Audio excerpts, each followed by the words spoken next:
Bonjour à toutes et à tous, c'est Magic Focus, j'espère que vous allez bien, je suis ravi de vous retrouver pour une seconde critique de film sur ma chaîne, j'en ai pas fait beaucoup, il s'agit de la deuxième.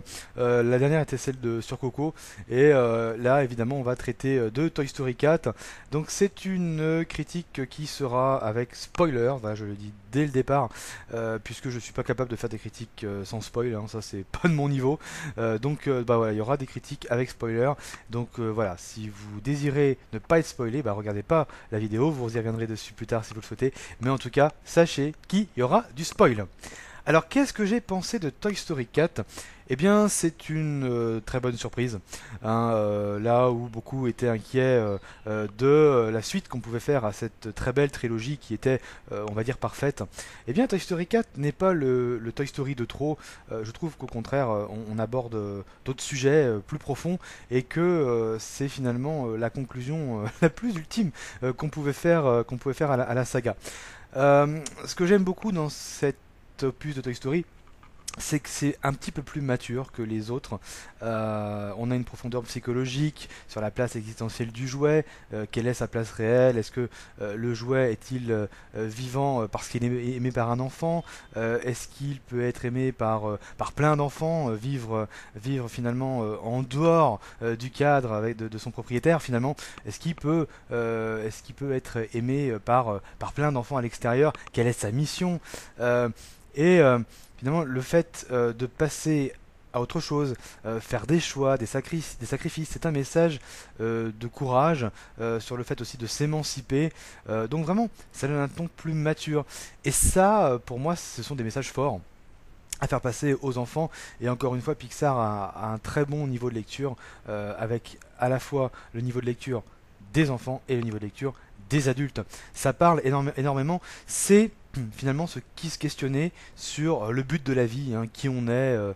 Donc c'est un Pixar, un Toy Story qui est très touchant et finalement très vrai, où à travers le jouet, l'existence du jouet, on remet en question notre propre existence, nos propres choix et nos propres motivations. Alors, déjà, bon, l'esthétisme du film d'animation, je crois que c'est même pas la peine d'en parler, hein, c'est génialissime, c'est d'un réalisme incroyable, un réalisme complètement saisissant. On a mis en avant plein de de petits détails.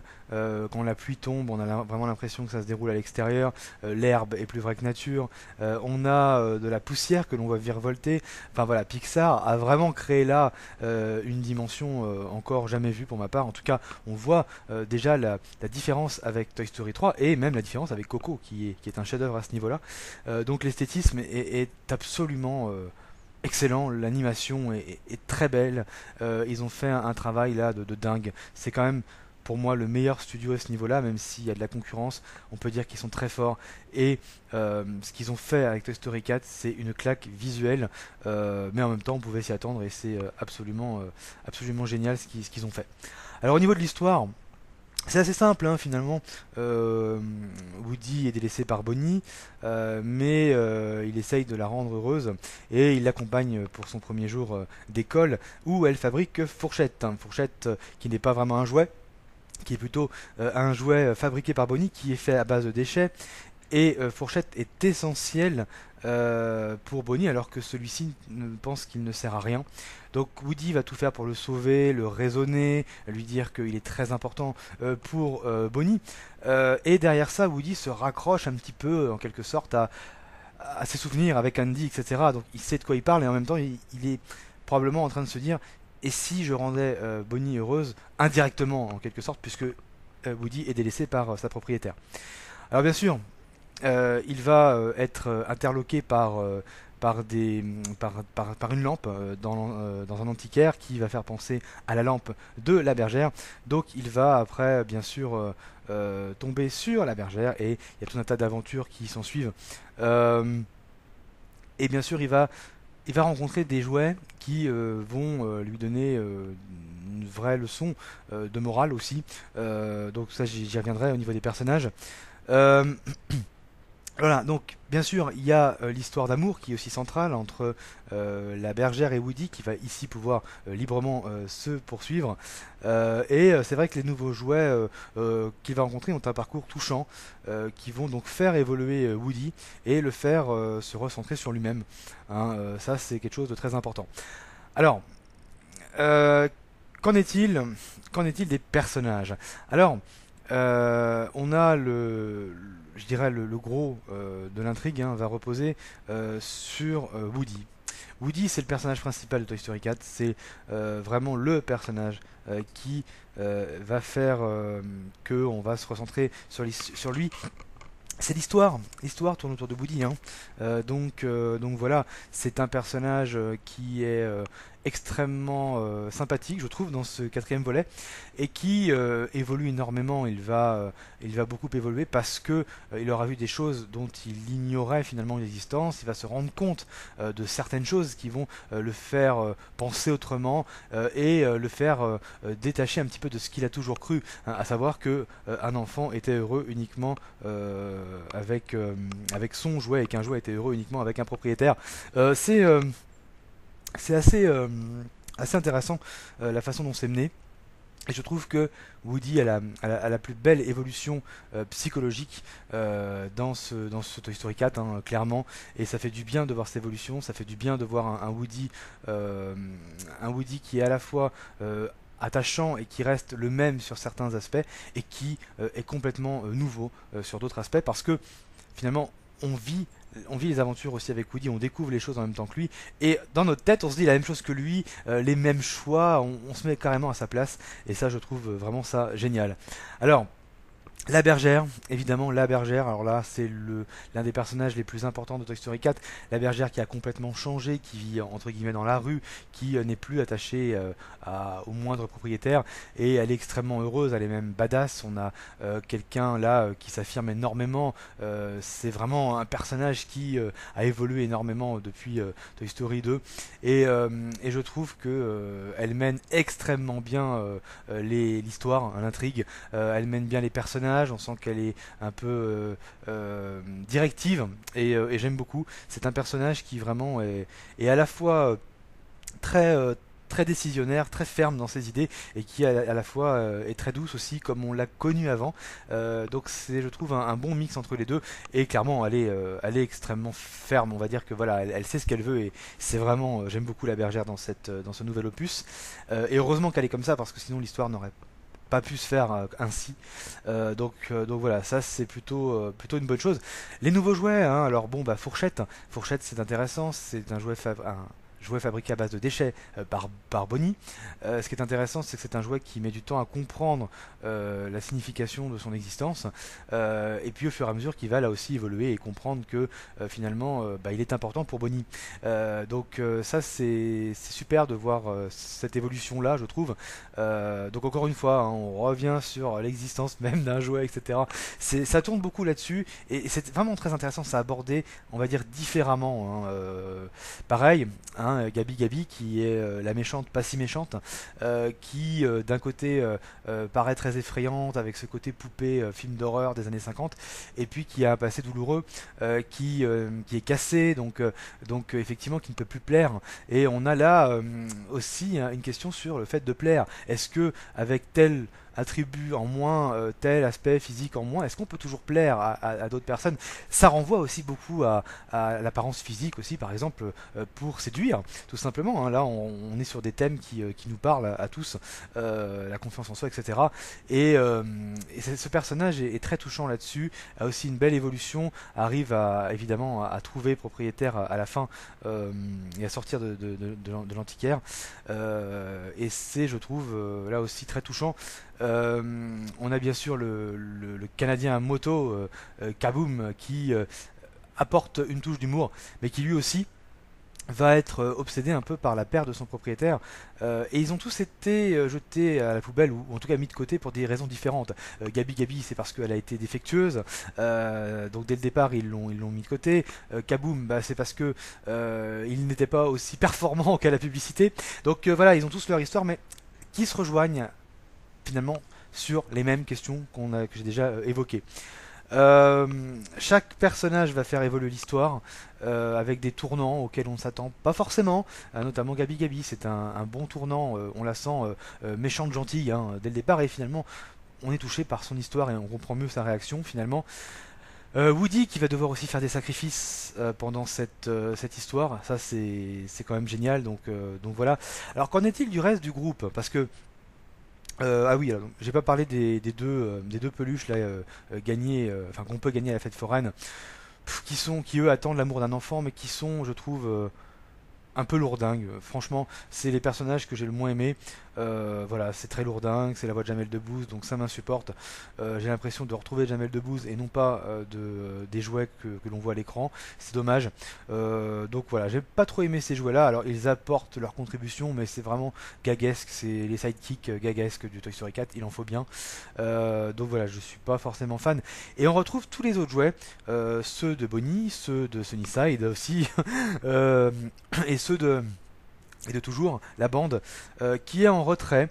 Alors le fait que ces jouets soient en retrait, ça montre clairement qu'on est dans un tournant. C'est-à-dire que je trouve qu'on met le spectateur déjà, on lui fait comprendre qu'il se passe quelque chose. Parce que les jouets, alors ils ont tous leurs répliques, assez marrant d'ailleurs au demeurant, c'est assez drôle, il y a beaucoup d'humour dans Toy Story 4, par-ci par-là, sans que ce soit lourdingue. Et Rex est toujours bébête, voilà, Bayonne a toujours le mot qu'il faut. Monsieur Patate est très en retrait, en revanche. Jessie est parfaite aussi, mais en retrait. Buzz est très bien. Buzz qui a du mal à comprendre les choses, mais qui s'en sort bon an mal an.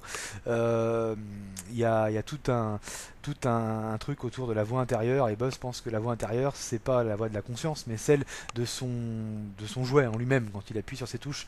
Ça, c'est assez marrant. Et Buzz s'en sort malgré tout. Il a là un rôle qui est beaucoup plus léger que dans les précédents Toy Story, mais qui est très complémentaire avec Woody malgré tout. Voilà, lui il est toujours dans la quête de rechercher Woody, sauver Fourchette, etc. Enfin, sauver Woody déjà. Donc il reste assez égal, Buzz, mais est traité de manière un peu plus légère quand même.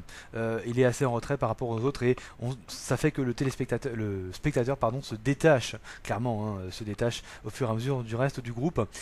Il y a tout un tas d'astuces, de combines, de jouets qui font rire, un petit peu comme dans les précédents Toy Story. Les jouets essayent de faire tout un tas de choses pour ralentir le moment de l'échéance, puisque la famille de Bonnie est en camping-car et doit repartir ensuite pour retourner chez eux, et ils trouvent tout un tas de combines, évidemment, parce que ce que je n'ai pas dit, c'est que Bonnie part en vacances et que l'histoire commence à partir du moment où Fourchette saute du camping-car, et là tout s'enchaîne évidemment. Donc on n'a pas beaucoup de lieux par rapport aux autres Toy Story, notamment par rapport aux 2 et aux 3. On reste cantonné grosso modo aux marchands d'antiquités et à la fête foraine et un peu dans le camping-car quoi. Donc on a vraiment que très peu d'espace, mais on a suffisamment de plans à l'intérieur de ces endroits-là pour que ce soit totalement bon, hein. Je veux dire, ça pose pas de problème. Euh, voilà un petit peu pour le tour des personnages. Au niveau des personnages, voilà ce que je peux dire. Alors, euh, quelle est la fin de Toy Story 4? Gros spoil évidemment. Bon, Woody a réfléchi, ça l'a fait réfléchir. Cette aventure lui a donné, on va dire, lui a tendu des mains pour d'autres aventures, pour d'autres choses. Et il a réfléchi. Je dirais même il a mûri. Et il comprend que la satisfaction d'un seul propriétaire n'est peut-être pas la chose la plus, je dirais la plus ultime. Donc il arrive à comprendre d'autres choses. C'est évidemment la bergère qui lui a ouvert les yeux, et le fait qu'il soit amoureux de la bergère aide aussi à faire ce choix que de rester entre guillemets un jouet perdu comme il l'appelle, et pouvoir aider d'autres enfants, d'autres jouets un peu en difficulté. C'est ça que, notamment les jouets, c'est ça que va faire Woody, les jouets qui sont un peu en quête d'identité, les aider. Donc il va devenir un peu un jouet avec un but, parce que Woody n'avait plus de but avec Bonnie puisqu'il n'était plus le jouet favori, il n'avait aucun but. Donc Voilà, finalement, là, il va avoir un nouveau but, il va être libre et il va vivre une histoire d'amour un peu infinie avec la bergère. Et ça, c'est quand même très intéressant parce que du coup, voilà, on change de cap. Ça fait écho au premier Toy Story. Le premier Toy Story, où Woody aurait tout fait pour être le jouet favori d'Andy, aurait tout fait pour rentrer à la maison, hein, c'était l'objectif ultime. Le 2 également, le 3, on a un peu de ça, même si c'est un peu différent. Et c'est vrai que le 4, du coup, remet tout ça en question, mais ça fait vraiment écho de manière parfaite. Vraiment, ça fait écho de manière parfaite. Euh, et voilà, quand on a grandi avec Andy, quand on a grandi avec tous ces jouets-là, au fur et à mesure du temps, eh bien, on suit les mêmes émotions finalement et on se met à la place des personnages et on comprend très bien quoi. Franchement, on comprend très bien les décisions. Alors, le moment le plus difficile évidemment, c'est quand il dit au revoir d'abord à tous les jouets, hein, compris à Jessie, à Zigzag auquel il était très attaché, hein, et puis à Pile Poil qui est toujours très attaché à Woody. Et puis, ce qui est assez intense, hein, vous imaginez bien, c'est le moment de la séparation entre Woody et Buzz. Un câlin d'anthologie qui restera parmi les plus beaux câlins de l'histoire de Disney Pixar et les plus émouvants. Vraiment, ça c'est très émouvant. Mais on s'y attend, c'est-à-dire que autant Toy Story 3, je trouve qu'on ne s'y attendait pas forcément. Là, bon, c'est vrai qu'Andy avait grandi, donc on aurait pu s'en douter, mais ce que je veux dire, c'est que la fin de Toy Story 3 marque aussi vraiment le passage à l'âge adulte. Et c'est vraiment très émouvant. Là, c'est moins émouvant pour moi que Toy Story 3, mais ça reste quand même assez émouvant parce que ce sont les adieux. C'est un gros point final à toutes leurs aventures, à tout ce qu'ils ont vécu, à tout ce qu'ils ont fait l'un pour l'autre depuis Toy Story 1. Et c'est vrai que bah, ça reste très émouvant, hein. Et c'est magnifiquement fait, je trouve vraiment les expressions et tout sont top. Et puis bon bah que Woody et que Buzz commence à dire vers l'infini et Woody répond et au-delà.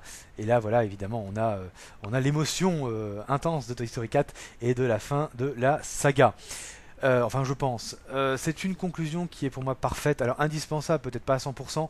Il est vrai que, voilà, on peut pas dire que c'était forcément indispensable à 100%, mais c'est pas la fin de trop. C'est pas le Toy Story de trop, bien au contraire, ça aborde beaucoup de sujets, c'est très bien fait. On comprend aussi pourquoi la bergère a disparu, ça je l'ai pas évoqué, mais c'est très bien fait à ce niveau-là. Donc sincèrement, c'est une très bonne suite, très attachée aux valeurs de base, mais en même temps avec des évolutions notables et on s'accroche à ce principe de base pour justement permettre de comprendre vers où on va, de les faire évoluer et voilà, ça interroge beaucoup les adultes et ça donne de très beaux messages aux enfants.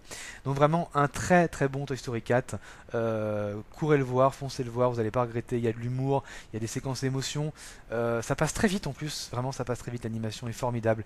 Donc voilà, une très bonne suite et un terme je pense à cette quadrilogie, très belle quadrilogie du cinéma. Pour moi, c'est l'une des meilleures, clairement. Qu'est donc Toy Story. Donc voilà, j'espère que cette critique vous aura plu.